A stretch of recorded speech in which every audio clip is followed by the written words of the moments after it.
Hi guys, get ready with me. তো আজ আমি যাব আমার বয়ফ্রেন্ডের বার্থডেতে। তো ভাবছি এই জামাটা পরবো। তো দেখি পরার পর আমাকে কেমন লাগছে। তো পরার পর আমাকে কেমন লাগছে তো তোমরাই বলো কেমন লাগছে। তো এখন রেডি হব। তো আগেই বলে দিই, আমি বেশি মেকআপ করতে পছন্দ করি না, তাই আমি হালকা মেকআপ করব। সামান্য ময়শ্চারাইজার আর সানস্ক্রিন মাখলাম।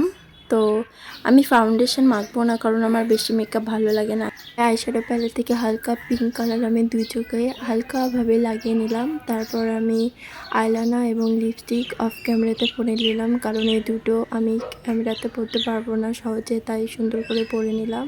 কি যেন খালি খালি লাগছিল। তারপর একটা টিপ পরে নিলাম। তো টিপ পরার পরে আমার ফাইনাল লুক।